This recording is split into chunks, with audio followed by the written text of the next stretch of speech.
Okay, a little discussion about lighting.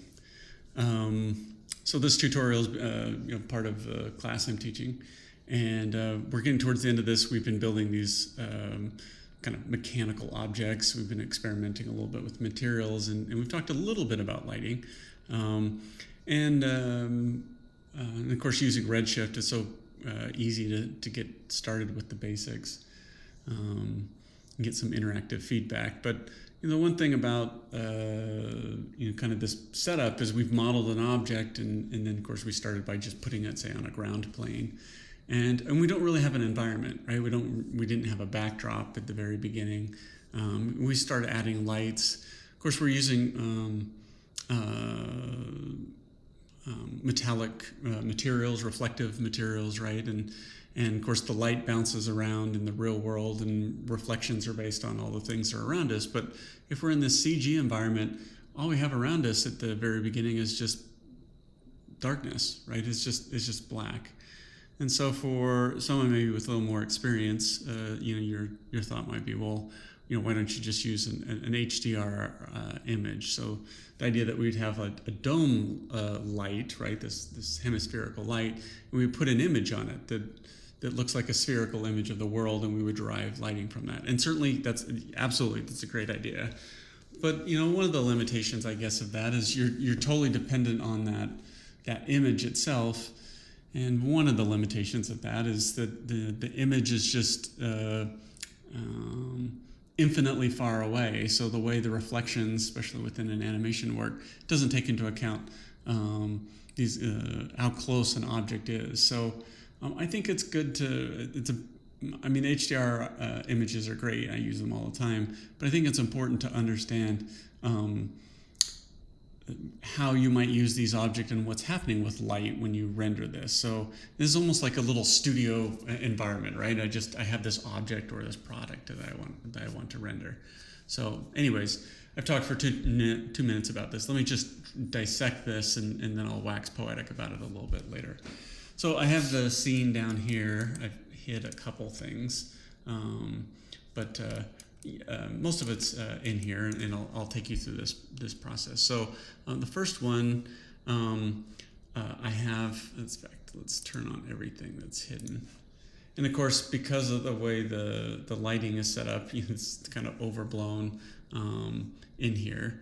But I'm just going to go ahead and hide that. Maybe if I just turn this to some, there we go, just some quick shade there so I don't get any of the lighting in there. So you can see my environment, and I have these lights set up. So the first one is going to be this big one that's here in the back, this big disc light. And the light, so what I've done is I've done the total render, and I'm going to start at the very beginning. I'm going to show how this gets built up, right? So oftentimes we call this the key light, right? And the key light usually tends to be more in the center.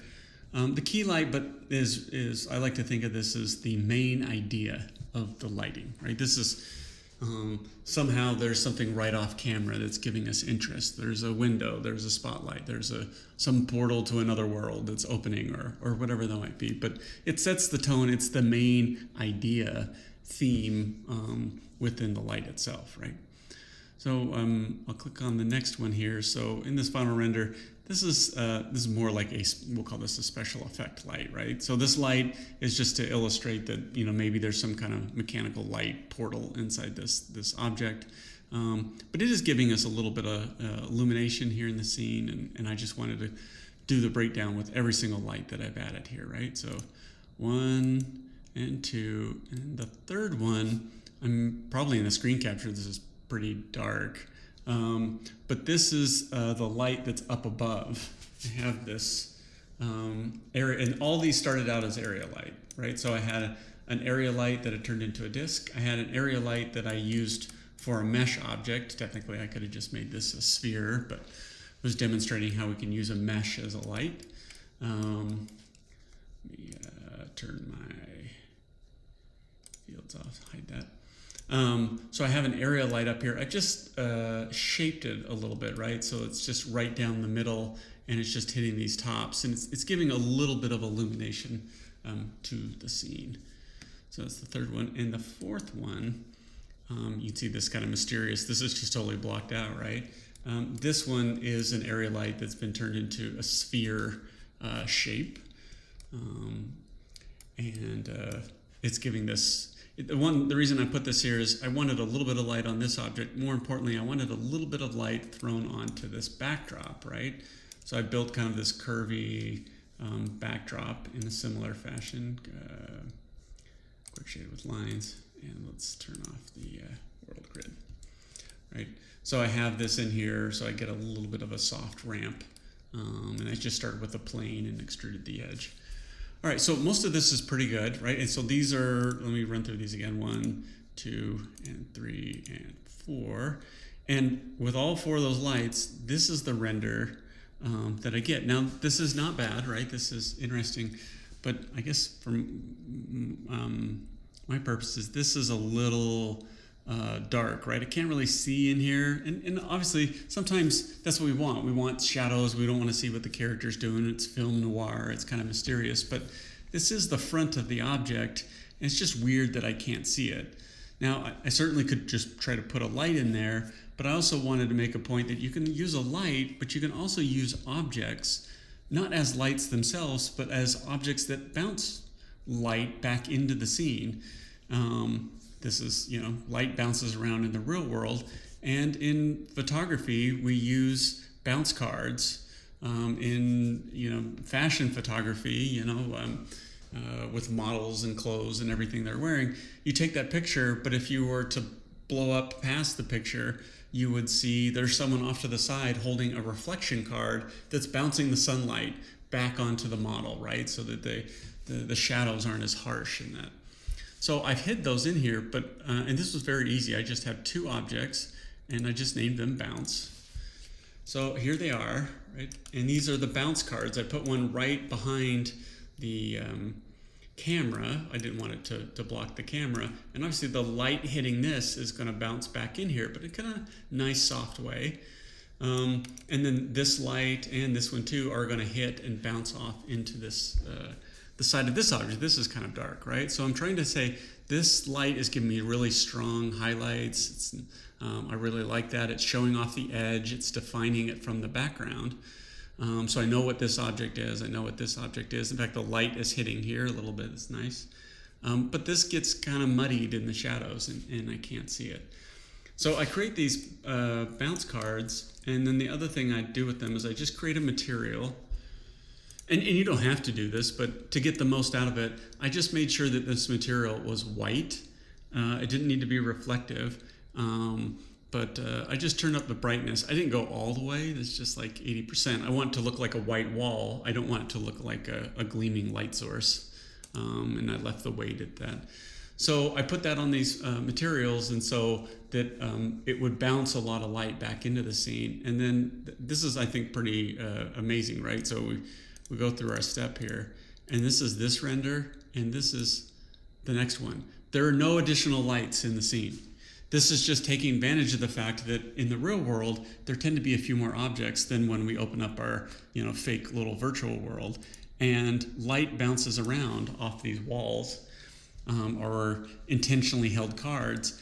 And the reason I like this a little bit more than using the high dynamic range image just to do it all for me is I have control. I could tilt these and move these to get the light to bounce in certain areas. I could make them smaller or larger to get more of a bounce.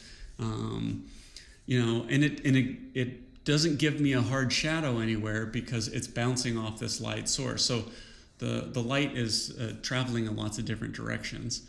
And I could do something to treat the source and get, variation out of that. But this is a huge difference, right? Kind of muddy, not bad, but muddy. And this, I think, it's a really even tone now, I guess, in here. I can see these details. I went to the trouble to make this material, right? So this was just by using these planes, right? I didn't do anything special to them. I didn't even change anything about the size. I just moved them so they were in a place where I wanted to bounce some light back into the scene, right? So, yeah, I don't think there's really any magic about it. I think it's just it's like painting, right, in 3-dimensionally with light, which ends up being a 2-dimensional image when we render it. But so thinking about where these lights are, they can just have really light. The intensity can be very low in this. In fact, let me run through. So this is the main one that's in the back. It's very large, and I set the temperature so it's a little bit warmer. I just always set temperature. I never use color unless I need some kind of special effect. This is the mesh light. This is the one that's up above. And the intensity is only 3.7. Like, this is almost nothing. I didn't worry about changing the spread because I want the light to just travel all over the place. I didn't want a narrow little focus where this first one actually had a spread that's very minimal, like a spotlight, and that's why I'm getting this edge with this. The other thing I should mention too, you can see the shadows are fairly soft here. The larger the light, the surface of it, the softer your shadows are going to be. If I make this a really tiny little object, I'm going to see really hard shadows across that surface, and we'll talk about that maybe in another video. So I have this top one that's just barely on, but it's still helping because it's bouncing off some of these. And then the last one is that's turned up pretty high, and then the temperature here actually made this more towards the bluish purple, and you can see it back here, right, more towards that ultraviolet side of the temperature. So there's a nice contrast between the warm and this coolish, cool warm, right? This purple that's back here. So temperature helps out. It gives a little energy, a little liveliness to the image. Okay, now I'm at 12 minutes. I think I'm done. I hope this helps.